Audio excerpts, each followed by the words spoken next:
Welcome to building a digital presence for an arts business specifically, where we're taking out examples, apps, services, all the things that are very much geared towards building that presence around your existing arts business, whether that's performing arts, visual arts, tactile arts, whatever your arts business is.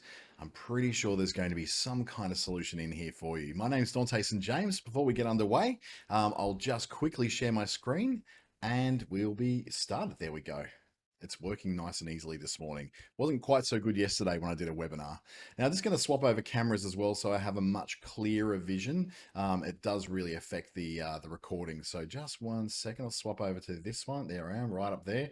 I've got multiple cameras and lights and all that sort of thing going on around here. So please excuse me if I don't look straight down the barrel of the camera at some times, but I'll do my best to keep engaged with you. Let's get underway. Quote from Andy Warhol, who is unashamedly commercial in his art. Making money is art and working is art, and good business is the best art. And he certainly did really well in all those areas. Certainly a prolific artist, someone who's very memorable, and seemed to make a lot of money out of it as well. What we're going to look at today is thinking ahead as an arts business. So we're going to go looking sort of into the future of what you think you might want or need in the future. The importance of getting organized, the idea of a digital portfolio, social media properties that have some purpose to them, and especially ones that are in the right place, doing the right thing. We'll also look at the role of email marketing and planning your marketing out so that, especially your social media marketing, so you're not getting overwhelmed or losing your way in amongst all the messages that are growing out there on most social media platforms today. This is brought to you by Business Station and the Australian Small Business Advisory Services Digital Solutions Program. It's delivered in Western Australia by Business Station, Regional Development Australia, Brisbane in Queensland, and Treaty Business Consulting in the Northern Territory. You can also watch this later on the Business Station or my own Dante St James channel on YouTube. And if you are watching this on YouTube right now, after the live thing that I'm doing right now on Zoom, which is a reminder too, if you're on the Zoom at the moment, we've got quite a few people who are. You can use the Q&A window, the chat window, they're both open, so feel free to use them. I'll answer those questions live as we're going along as well. In the meantime though, YouTubers, whack something in the comments below, and please do like, comment, subscribe to these channels that we're on, because it helps us and encourages us to do more of these free tools and free resources to help as many small businesses out in Australia as we possibly can. Bit about me before we get too stuck underway. I've done my marketing and business information systems degree and masters at University of New South Wales in Sydney, with the Chartered Institute of Marketing, doing a number of diplomas, certificates and advanced diplomas and postgraduate diplomas. And through TAFE New South Wales, I tend to do a lot of remote learning for what I call micro-credentialing, little skills I want to keep myself sharp on the way. Working with Facebook Australia as a lead trainer, a digital marketing associate and a media planning professional, and with the Google's Digital Springboard project, in conjunction then with the Be Connected program in the Australian government, and two big Australian government programs I work with. This one, the ASBAS Digital Solutions, and the New Business Assistance with NICE in the Northern Territory. So, thinking ahead as an arts business, what you're thinking of doing in the future, and the kind of capacity, I guess, in a digital sense, that you need to be planning for. We asked the question, where do you see your particular arts business in, say, 1 year? Do you see yourself as having some kind of more stable growth? We expect that the COVID crisis may be a little bit less present in our lives in a year's time. How about 5 years' time? Are you ready to be in the position where your art is still relevant, where you are still motivated, where you're still promoting yourself and still active in the broader arts marketplace in 5 years? And then how about beyond that into the future? We think then of the things we can do now that position you as an arts business to continue to be able to serve clients, and most importantly, serve your own creativity over the long haul, not just for this year, not just by getting an Instagram account, but being able to do much more over the future. Think about the goals you want to aim for. Is it more collectors of your works? Is it more tickets sold to your events? Is it more exposure to your art and to your work? More publicity, which is a kind of exposure too, I guess. Are you looking to do a lot more shows once COVID kind of clears and we're all vaccinated and we're on the road to recovery? Do you want to do more shows? Are the more sales of what your art is, whether it's reproductions, prints, or originals? And also those people who have already collected some of your work, or who are subscribers to your shows, or regulars who are always turning up to everything you do you want them to keep coming back? Do you want more repeat work coming from those people? And ultimately, do you want less work overall? When there's less work overall, that's when you can go, you know what, I really am looking for something that's going to be a little bit less than just doing the same old. Keep that working, going and going and going. I want to actually sort of stand back a bit and maybe clear your inventory, or maybe do just a little bit less work, but more stuff that's sellable online. Basically, it all comes down to growth. Whatever of those particular ideas you want to follow, whether it's tickets sold or exposure, more shows, more sales, it all comes down to growth of your business. Not just growth of your artwork, but growth of the business that's going to generate that that revenue that supports you being able to do your art. Now, not everyone is doing this full time, so they may think that, okay, it's not quite so important for me to get on top of this right now. But some of you are full time in the arts business, and whether it's visual arts, whether it's performing arts, whether it's any of the arts, really, anything that involves you taking your creativity and selling it. Even a graphic designer is an artist of a kind. Then it comes down to having some kind of business growth. And the growth of an arts business, like any business really, requires a level of strategy. It also requires a level of effort, and I'm sure you're already doing that. And it also requires having the right tools. Just like if you're painting, you need the right acrylics, you need the right brushes, you need the right palette, you need the right easel. Everything needs to be just right to produce what it is you produce. Or if in the case of you being a dancer, for instance, you need to have the right shoes, the right tights, the right clothing, the right access to the right venues to be able to practice your particular art. So let's explore the main things that we cover, I guess, in the working out of your arts business. You're already doing the effort. You're already doing the stuff. You're already making the art. Now we're going to explore your strategy and your tools. So we talk about, I guess, scheduling yourself, which is an important part of the business of arts. It's getting beyond just simply going, I do my art. It's going more towards, here's how I actually organize and arrange my time as an artist. So the art career may be flexible, but it does require a lot of self-management. Your art career may have long lead times to produce things, particularly if you're being commissioned to produce a piece of art. But they approach fast, those deadlines, don't they? They really do come up without you noticing. Creativity is not always going to be present. Like, it's not always going to be easy to get that creativity, but you kind of have to get that creativity present. And I guess it's things like, I think it was a message from Picasso, like a quote from Picasso, where he just said, you know, sometimes you don't feel like doing the work, but you do the work anyway. And in those places is where you find the depth of yourself as an artist, and the new creativity and the new ways of expressing yourself when you do the art, regardless of whether you feel or not. I guess that the myth we have of artistic expression, which it always has to be inspirational instead of actually perspirational. A calendar or a diary may seem really simplistic and really, really obvious, but it is the first and most simple step towards organizing yourself. But of course, it takes more than just a calendar on the wall to be able to get yourself organized. It involves you also blocking time. So time blocking is a thing that I guess one of my previous contracts taught me how to do. And it was about setting up a daily schedule for myself where I block out times for very specific things. So an hour of my day is blocked out for purely reactionary things that come up suddenly.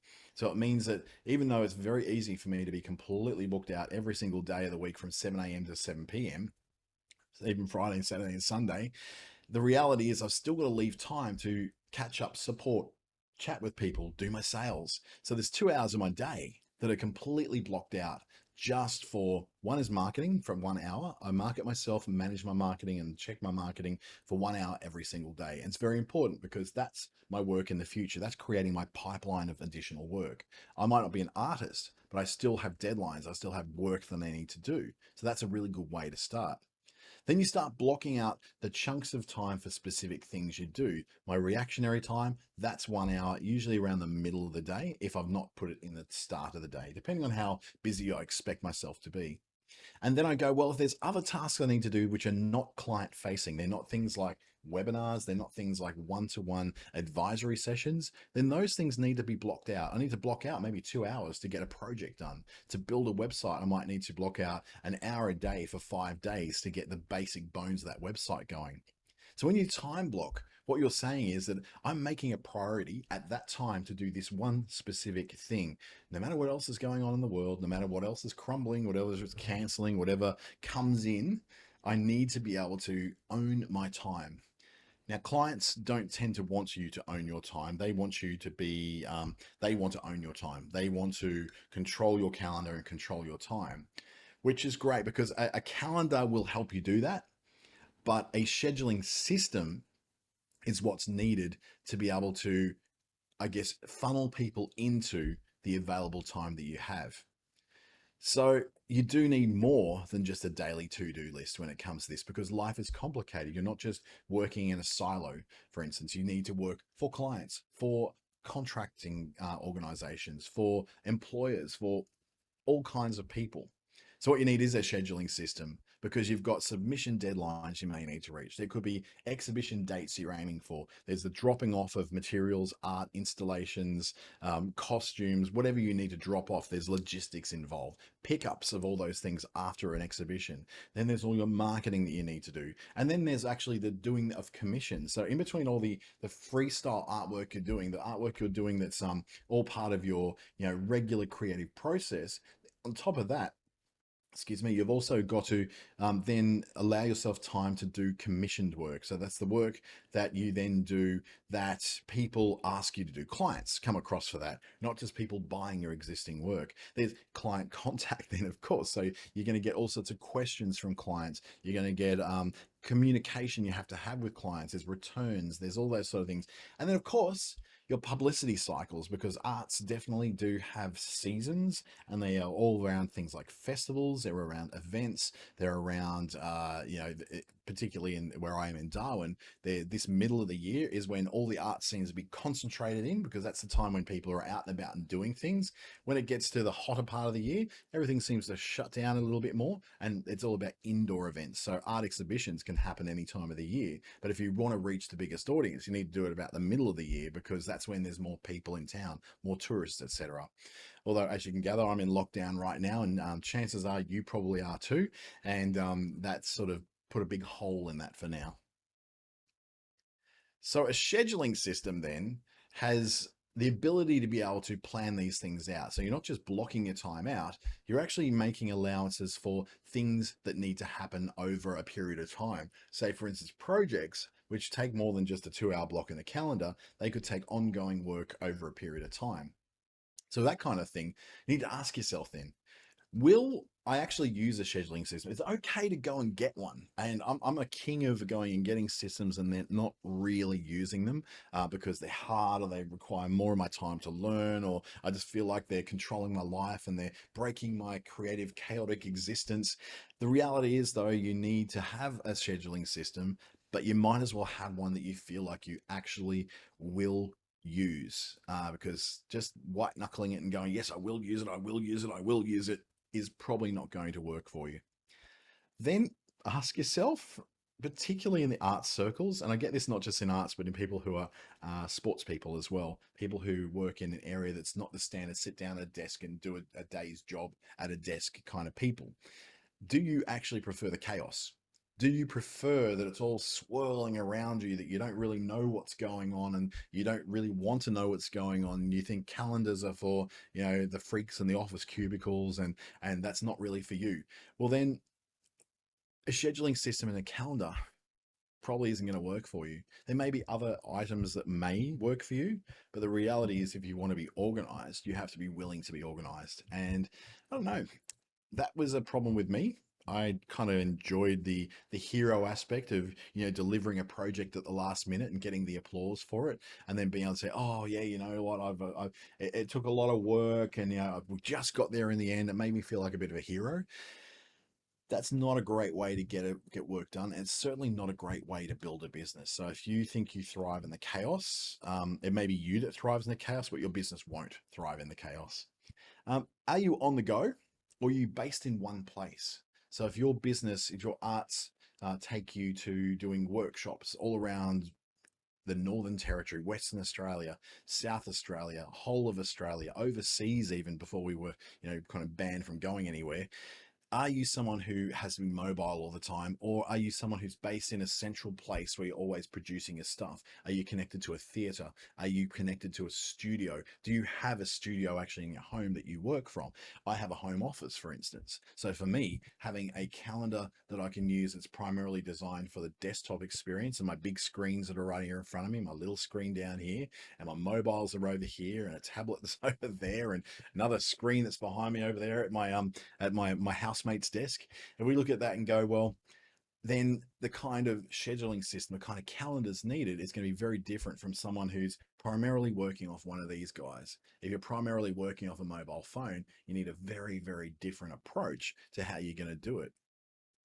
And then finally, you need to ask yourself, are you the kind of person who's actually stressed out by calendars, stressed out by reminders? For me, a calendar is a place of calm and serenity, because everything is very defined there. I don't have to think about it. If I don't have any time on that day, I simply don't have time on that day. If people are trying to get hold of me to go, can you please fit me in today? It's like, I actually can't. I literally will have to move other people to move you in, and I'm not willing to do that. Some people, though, are very stressed out by things like notifications and reminders. A lot of people have had to remove apps like Facebook or Instagram from their phones to avoid all the notifications coming up.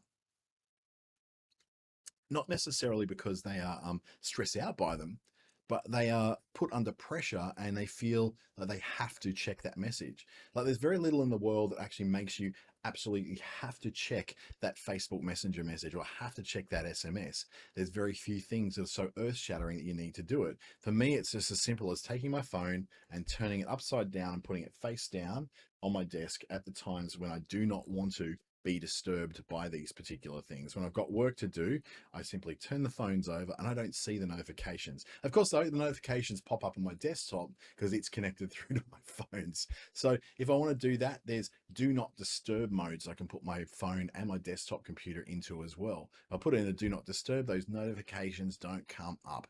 And the world feels like a much more serene place where I can sit back and relax a bit, and actually, well, not so much relax. There's still work to be done, isn't there? We still have to get the stuff done. So once you've asked yourself those questions, then you can start to approach different scheduling systems. Now, the first one we'll look at is Google Calendar. I personally use Google Calendar, even though one of my contracts is forcing me to use Outlook Calendar.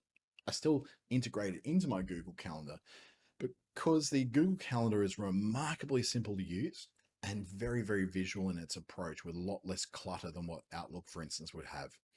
Your Google Calendar is free with a Google account. You can set up multiple calendars, and this is something most people don't realize. I have 17 calendars. I've got a personal calendar for all the birthdays and special events and reminders and anniversaries of all sorts of things in there, which is my personal calendar. Then I have my calendars for each of my contracts that I work on. So my ASBAS calendar, my niece calendar, my private clients calendar, my Facebook program calendar, my Google program calendar, and all of those feed into my one, I call it the one calendar to rule them all, the one source of truth, which is a calendar that then everything goes in with its availability and has to check against that calendar to make sure I actually do have the availability for something to drop into one of those other calendars going along. But of course, I have it set up that not just anyone can drop things into those calendars. In order to secure that time, you need to book it in through another system, which I have, which we're going to look at in a second. So setting reminders is really important. This is what tells you when you need to be working on the things that you need to be working on. Setting locations, also important, because if you're on the go, if you're on the road, if you're using particularly an Android phone, but also an iPhone as well, you can tell you how long it's going to take you to get to the place where you need to get to and when you need to leave by. So it may say to you, you'll need to leave in 10 minutes if you want to get there on time. That to me is an ideal thing because it lets me know, okay, it's measuring what the road transport conditions are right now through the many different Android phones out there and iPhones, feeding back that information to Google Maps to tell me that I will need to leave probably 5 minutes earlier if I want to be able to get to that place and that event on time. You can also leave people's contacts in an invitation so that then you're inviting other people to meetings. My own calendar is very featured with Zoom calls, Teams calls, Google Meet calls, phone calls, and it actually puts their details in there and automatically creates a Zoom video call event within the calendar entry. So both myself and the other person just click on that link and it opens up the Zoom call at the right appropriate time. In fact, you probably got something similar in a calendar message for this particular webinar as well. It's 100% online in the cloud, and everything you do in one is synced across all your devices. So if I do it on my desktop, I know that I can go to any other browser on my desktop, every other desktop machine, any other laptop, tablet, mobile phone, and everything will be synced across it. So if I've blocked out between, say, 12 o'clock today and 1 o'clock today, then that will be blocked off across all of my devices, all my calendars, and no one can then book in that time over the top of what already is being blocked out. So it's pretty handy to have. But I also use a system called Calendly, and Calendly, I think for arts businesses, is going to change the way that you accept how people book your time. It removes what I call the "Are you available" shuffle. So it's that whole thing of going, "Hey, I'm free between, I'm pretty much, anytime this week," and then someone goes, "Oh, okay, so how about between 2 and 4 on Friday?" "Oh, actually, no, I've got something on then." And they go, "Okay, well, how about between Tuesday between 12 and 1?" Yeah, I could do that, but I've got another thing just before it that I can't get to you in time, so I can make it 12:30. And they go, actually, 12, that whole backwards and forwards, it is just a waste of time, and it's so annoying to go through it every time. Calendly takes that away because it simply goes in and syncs with your Outlook calendar, your Google calendar, Apple's iCal, and then shows your availability. So someone essentially goes in to an embedded calendar within your website, your email, or your email signature, clicks on the link, it opens up a page, and then they can see when you're available, what dates and what times. So then you don't have to then vet that because it's already been put in your calendar. Now, one of the things it does do, which is really handy, is that if you can set how much break you can have between a previous item in your calendar and an available time in your calendar. Say, for instance, you prefer to have 15 minutes break between one call and the next, or half an hour break between one task and the next. It will obey that directive in Calendly. You just say, I need a buffer of 30 minutes before and 30 minutes after in order to make sure that I'm not overcommitting myself to too many calls today. And when you've done that, of course, then it will obey that in your calendar. It will obey that in Calendly. It will only show the availability of the hour that you want to book, or the half an hour, plus half an hour before and half an hour after. If it butts up against anything else, it will reject that time and just say, no, these are the available times.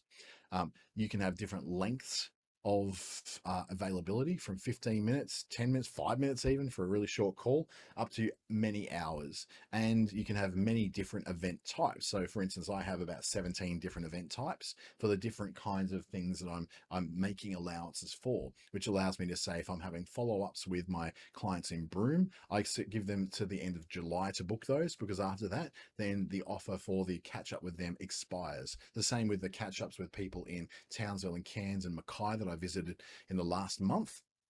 I have a certain level of availability up until the end of June that expires today, and they won't be able to book that free opportunity after July. So it's very, very flexible. It has a free basic features. It lets you have, I think, just the one event, and doesn't allow you to collect payments, which is actually one of the really good things. Is if you're a consultant in the arts, if you need to be paid for your time, you can collect that payment at the point of using Calendly. So they select the time they want, they make the payment, the calendar invite's sent out, the time is confirmed, and you get paid. So that's with a paid version of it, and it starts around about $10 US a month and kind of works up from there. I think it's actually a bit cheaper for the basics, but for the paid version, to get actual payments on it, it works at around about $10 a month, which is, in the bigger picture, not that much of a hassle for a whole lot of peace of mind and a whole lot of much more organized approach to running your business. And then, of course, there's the magic of a system called Asana. I don't personally use this one, but I have used it before. And we use it to plan out upcoming projects, to assign tasks to yourself, but also to others in your team who are your collaborators. You can set priorities and deadlines in there, some due dates. You can share notes and thoughts and feedback and ideas on each individual task. And it is free for you and your small team. And it syncs in, of course, with your Google Calendar, Apple iCal, and Outlook calendar as well. It's a really great way of keeping notes on all the things you do and tracking a project or a piece of art or a performance or an exhibition from the start of just planning it right through to the time when you want to have that thing completed, wrapped up, packed up, and all the artworks collected and taken away. So depending on what kind of thing you're trying to do, you may actually use all three. So for instance, the Google Calendar is your one source of truth for availability, whereas Calendly is the thing that allows people to book in time with you. For instance, people try to call me on the phone randomly all day, every day, but I'm booked back to back. I can't just drop a webinar and say, oh yeah, I'll take this call, because that would be rude to the people on the webinar who have taken the time out of their day to be live interacting with me. At the same time though, I do need to call people back. So I need some sort of facility that says, hey, if you don't get me, please book in a time to call me at dantestjames.com or clickstarter.com.au, or whatever the direction is I want to go, where you can find a calendar to book in a call with me. And just be very polite about it, because you're saying essentially that, well, I don't have the opportunity to take a call right now. Like, a call literally just came in right now. Someone's badgering me to sell me something, and it's like, I can't take that call. And they know darn well that I can't take that call, and I'll never take a call from them. I've told them 100 times, don't randomly call me, because I'm not going to answer. Yet they continue to do it, because that's the way they do business. I have an option on there for them to book in a time with me, and they never do it, because they want to capture me as I'm unexpected and by chance, so they have a higher chance of selling something to me. So taking control of your time is the first step to becoming far more, I guess, in control of your arts business, because there's so many people all clawing for your time and your expertise and your attention for them as well. So now we move on to the website, and a portfolio website is probably what's most important to you. But you then ask the question, do I even need a website at all? Well, there's lots of reasons why you should have one, because it makes you findable on Google. Your clients can connect with you. It helps to showcase your work in a multimedia setting. You own the space on your website, which means you can put whatever you want on it. You don't have competitors or distractions on your own website. It's a hub for all your other places, such as social media platforms. You can sell your work on there, and you can take bookings as well. Things like Calendly can be embedded in there. You can't do that on social media so much. But of course, you'll be asking, well, I don't know how to build a website. It's too expensive to get one built. I don't have the time to learn to do it. That's all completely true and fine. But at some point, you need to make a decision. So that decision will need to be that, you need to figure out what it is you need, whether you're getting someone else to build it for you, or whether you're going to take the time out to learn how to build your own site. Work out what you mostly want to do. Do you want to showcase your work? Do you want to sell your work? Do you want to take bookings? Do you want to get more work? And that main purpose is going to color the kind of project you're going to go on to build your website, whether it's with someone else or whether you're going to build it yourself. So let's just say that you want to showcase a portfolio of your work. You'll need a very clean, minimal design. You'll need a lot of space for images and videos and audio, whatever your particular artwork happens to involve. You'll need that to be the hero of what you're doing. A very clear about me section helps Google to figure out who you are, which also helps Google to figure out how to take people from out there in Google and marry it in with your website. A very easy to find contact information page, even if it just says contact at the top, or a phone number or email address that they can contact you on, is going to be gold for you, because your clients they don't chase you unless you're very famous already. And if you are, you probably shouldn't be on this webinar. But if you're also then, listing things like exhibitions and shows, you can have a calendar of events that's on there as well. When it comes down to selling your work, then again, clear minimal design. And this is going to go across all the different types of work you'll do on a website for an arts business. We're looking at things like having, again, your images, your video, your audio, very much the hero of what you're doing. But you may also have a shopping cart on there. So it could be WooCommerce with WordPress. It could be Wix shops. It could be Shopify. It could be BigCommerce, whatever you're using to sell your artworks. That could be what you're using embedded into your website, and that becomes the point of what your website is. You're showcasing your work, but your work is for sale through a button here that they can initiate that sales process. Having things like shipping calculators and flat rates for your shipping may be helpful to you as well. One particular artist I work with in Darwin just decided to go, you know what, I've got a flat rate. I'm just allowing a certain amount of my price for everything I do is going to be based upon, I guess, the ability to then go, you know what, I need to be able to go, yes, I am going to put that into my price. So his cost of each artwork went up quite dramatically because he had to include enough postage in there to post to somewhere anywhere in Australia. And I've got one of his artworks on my wall over here, and that thing's probably about 1.5 meters high and about maybe 70 centimeters wide. So it's a very large thing. So you imagine trying to post that is not going to be the cheapest thing to do. You also need a returns policy, a really important part of when you're selling something online. If you want to take bookings, then clean minimal design is going to come up again and again. Having an events calendar or list, things like Calendly to take your bookings, or other systems that do the same thing. You may be able to embed third-party booking systems like Calendly or like Get Timely, or another one I use called NovoSync Time Sync. NovoCall Time Sync is the one I'm using. That's the one that's on my DanteStJames.com website, or my Clickstarter, one of my websites. I've got a few websites. There's also things like cancellation policies are very important to put on those kind of sites. And then finally, if you're looking just to get more work, then examples of your prior work are going to be what a lot of the space in your website is taken up by. A clear call to action for people who may wish to commission you to do things. Let's just say you're doing pet portraiture. Then, for instance, you have a lot of photos of the previous pet portraiture that you've done, and then you would have a clear call to action that says, here's how you can commission to do yours. Send me the photo. I'll send you back a quote of how much it will cost to do this portrait of your pet in the style that I do. Recommendations and testimonials can be a little bit scary for a lot of artists and those in the arts. That said, they are very, very important for showing credibility. Sometimes in the arts, you have to sort of scrimp and save and try to get that kind of credibility within the arts community itself. This is your way of showing credibility, both for the arts community, but also with clients who may be wanting to commission you to do work for them. And you need a very clear process, 1 to 4 steps. So step one, step two, step three, step four, that indicates to someone how they engage you to do work. How does this process work? Because chances are the first client that comes to you is not going to know how you work. They're not going to know your process. And so you need to educate them in what that process is. I'm doing a how to build more effective websites webinar coming up really soon, in fact, that will cover all that. So let me just quickly refresh my browser, because I'll be able to see and tell you what date that will actually be on. And we cover a lot of that sort of stuff, of that clear process for engaging you and how to get people to know exactly how you work on it. Unfortunately, I don't have it up yet, but it'll be sometime during July. Just check out asbas.com.au or businessstation.com.au, and you'll be able to book those webinars ahead of time as well. So we'll continue on.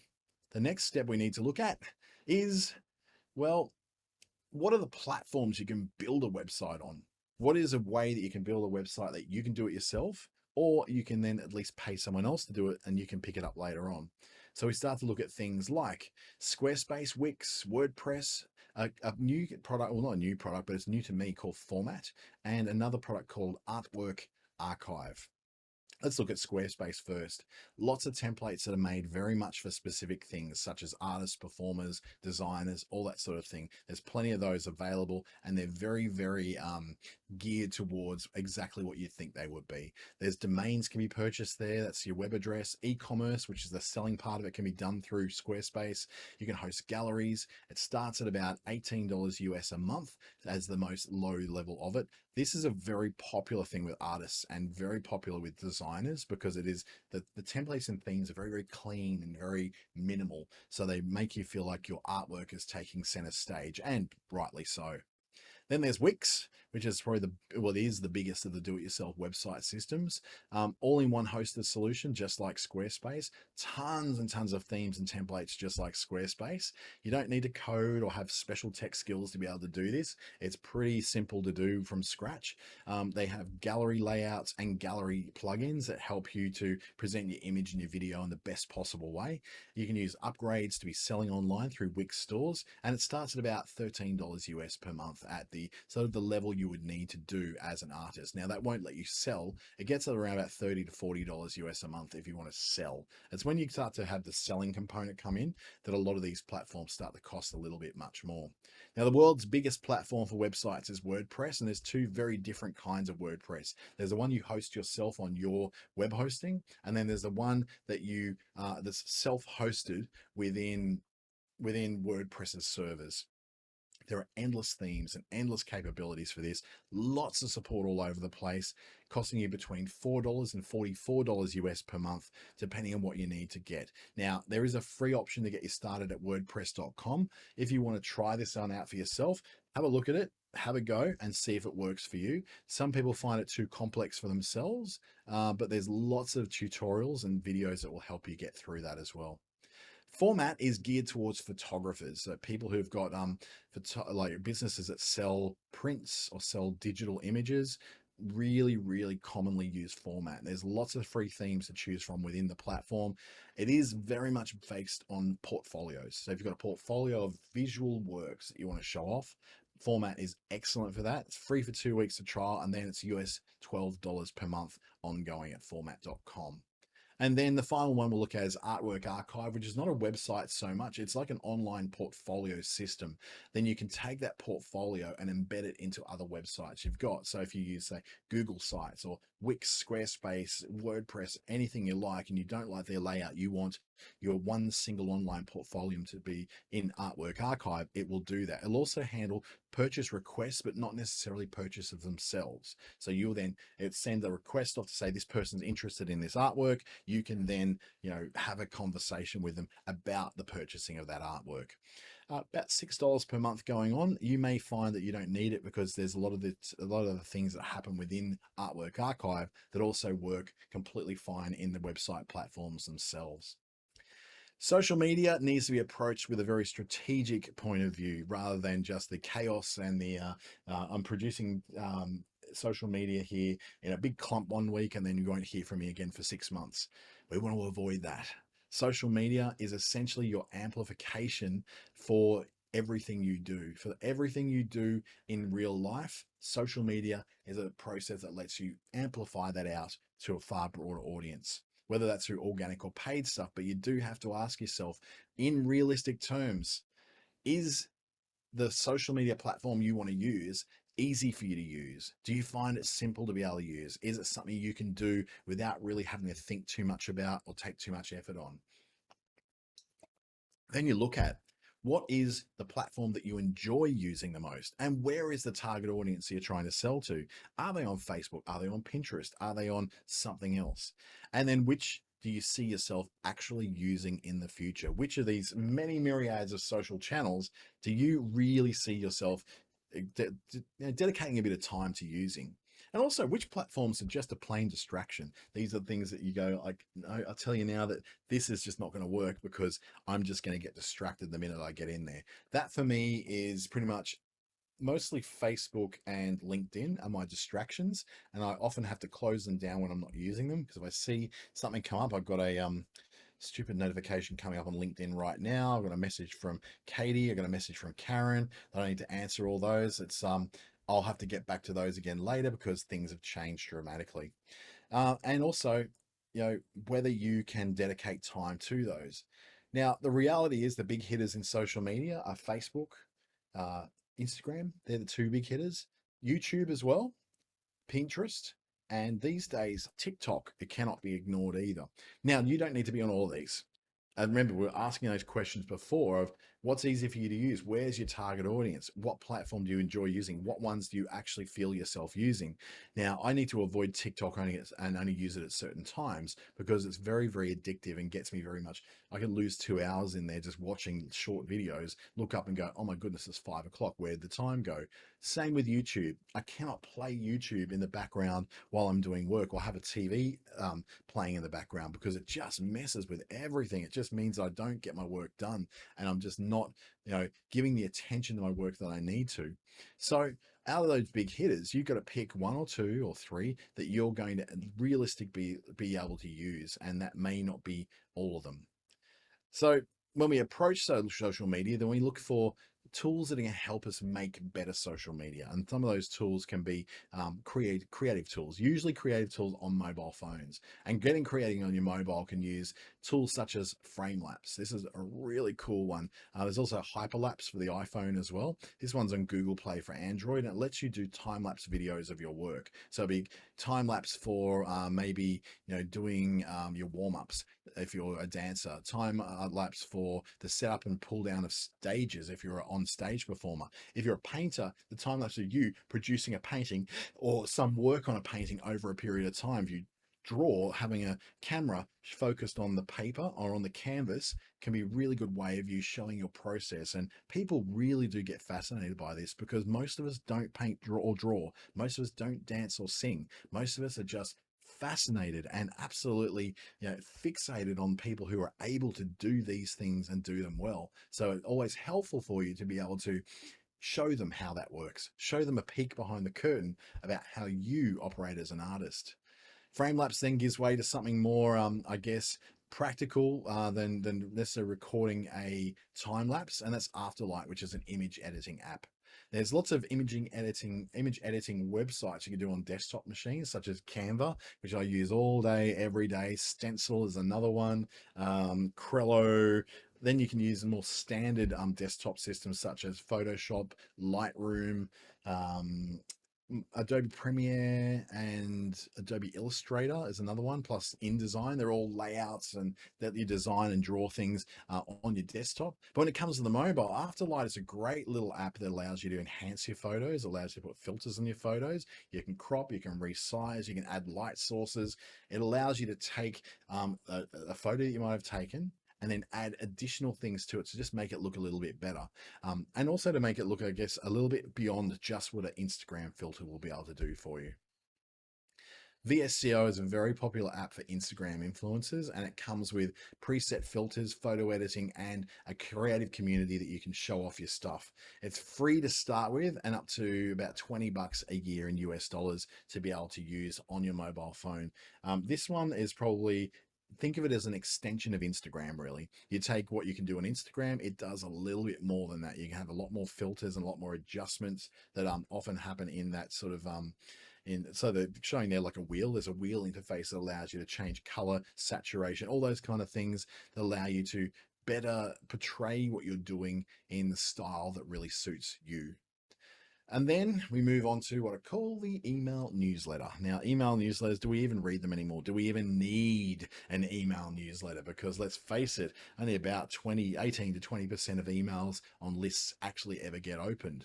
But the ones that do are remarkably good at converting sales. So the advantages of having a newsletter are things like you own your own newsletter. You can put whatever you like in it.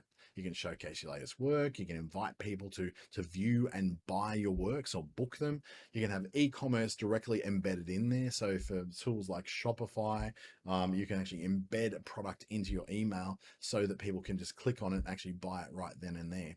You can track who's opening your emails, or whether there's just not that many people opening it, or whether you know that particular email got a lot more engagement than this one. And so what that will tell you about what you may need to change of the content of your email. You can retarget your higher value clients. And this is important because then it allows you to go, well, I've got these particular clients that are ones that open everything I do, or I've got this particular segment of my database that I've segmented out for a special email list, which is just for the most high value people. You can then send through more, I guess, direct things. So if you've got if you've got people who collect your work, then you can have them on a special list. They get a special subscription of email newsletter that's more personal and more direct, with showing how they can increase maybe their collection of your work. And it allows you to nurture relationships with people by coming into their email box and then wanting to actually see you in the email box. That's a way for them to show that they really do appreciate what you do. It takes an effort. It takes not a huge effort, remarkably, not a huge effort, but it takes some effort for someone to go, you know what? I'm actually going to put my email address and my name in this box and let that person know I want to receive their stuff. Now, they may get rid of you later on. That's up to them. That also handled by systems like MailChimp. So it allows you to be compliant with things like the Spam Act of 2003, the Privacy Act of 1990 something, or 1988, I think it is, and allows you to put sort of a drag to drop building of an email layout, which is really nice. So you can have all sorts of different kinds of messages in there. You can add content in from outside sources or just write it in yourself. You choose who gets it. I was talking about segmenting before. The idea of taking out, here's all my clients or all the people who I want to talk to.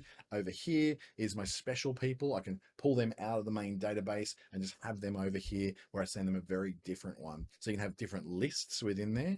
There is a free plan, but it is very limited, up to about 5,000 contacts, I believe, which for most people that will fit. And it will imprint the MailChimp logo at the bottom of your emails as well. If you want to remove that, then it's going to cost you at least, excuse me, getting really hot in here, $9 a month it's going to cost you. So that's, you're going to make sure that you are, ready for those features. You need to upgrade to get them. It's about the same price as most of the platforms out there, like MailerLite, or some of the other ones. Trying to think of them now. Sendinblue. Those are specific email sending platforms. But then there's your more monitoring and nurturing platforms, the ones that have processes inside them, like Campaign Monitor or Active Campaign. Now, it does build the email, it manages your list much the same way that something like MailChimp will do. But they do have better professional design templates, I think.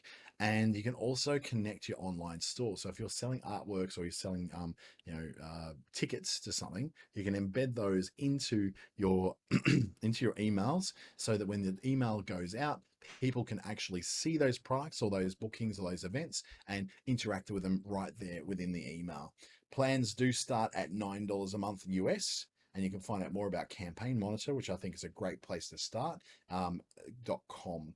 The other one I would look at too, because it's, I think, a little bit cheaper for the actual, beyond just the email management and the what we call email marketing automation, which is that nurturing at different sort of levels of, if a person opens this email, jump them to this part. If they don't open this email, send them a reminder in 3 days. That kind of process is really well handled by another thing called Constant Contact. So Constant Contact, Campaign Monitor, Active Campaign, they're all very good at being able to do these kind of tasks. Then we look at a process called marketing planning, and I'm not talking about making a marketing strategy or all that, although the problem is, I guess, that, you ask yourself, do you even need a plan? Because there's a way of approaching a marketing plan that's very, very specific. So for instance, if you go, am I planning for a strategy of how I'm going to do my marketing over the length and breadth of my business? Or am I just looking at this tactic, I'm going to do Motivation Monday, I'm going to do Throwback Thursday. They're just little tactics you can do that you may feel that they add some value to your presence in the marketplace on social media. A plan helps you decide whether you're going to have a strategy behind what you're doing. So that's saying, I want to go from 100 followers to 2,000 followers in 12 months. And here is how step by step I'm going to get there and do that. And with measurements along the way that you measure yourself against. And if you fail to get them, well, then you punish yourself, I suppose. And if you get there, you celebrate and have a bottle of wine, something like that. Doing this also helps you to make every post count. So you're not just blindly putting together posts in Canva and sending them off to Facebook and going, oh, well, there's another ticked box. You're actually making sure that your posts mean something. They actually have some kind of purpose behind them rather than just filling a gap and just throwing content out. There's also needs to be a good spread, and you can plan for that of engaging, educating, and with exciting. That's where you have a good spread of the different kinds of outcomes you'd like from your post. So an engagement post would be something, for instance, that gets attention. A educational post is obviously something in which you want to educate your audience in a particular thing that you do, or a particular service that you provide, or something completely out there to do with what you do. An exciting post then is not exciting as in rah, rah, rah, I'm so excited. It's more about the excitement as in it inspires, it causes a response. So someone will respond to what's happening in that email or in that post or in that message they got from you. So it could be to buy something, it could be to subscribe to something, it could be to reach out to you and book a time with you. Any of those things, it could be an excitement post. Also, having a plan helps you to make sure you're not being too repetitive and you're not doing the same thing over and over every week. There's one particular Facebook group, a business group I'm in, where every Wednesday this same post has been coming up every Wednesday for 3 years, and it's got this very unattractive man doing a very unattractive smile and going, yay, it's free for all Wednesday and you can post whatever you want on Wednesday. It's marketplace day and it's time to celebrate. And I'm not really celebrating the fact that I need to put a post up in a group that has no engagement in it and no one's reading all that stuff. So it actually turns me off the group because it is too repetitive, because it's automatically processed every single week, week in, week out. The process of testing whether what you're doing is actually working, measuring to see if it's working, and then adjusting if it's not, or adjusting if it is, to be able to do, I don't know, to do more of the same if it's working, or less of the same if it's not working, is a part of planning for what your social media is going to be. Knowing how you're doing is ultimately important, because you don't want to be wasting time doing things that aren't working. And too many small businesses are doing exactly this. They're wasting hours and hours and hours every single week trying to produce social media posts that nobody wants to see, because nobody's particularly interested in the nuts and bolts of your business. They may be interested in nuts and bolts of what you do, but you're just telling them what your specials are, what you've got available this week, a new gizmo or widget that's arrived in the shop this week. It's not particularly engaging for people.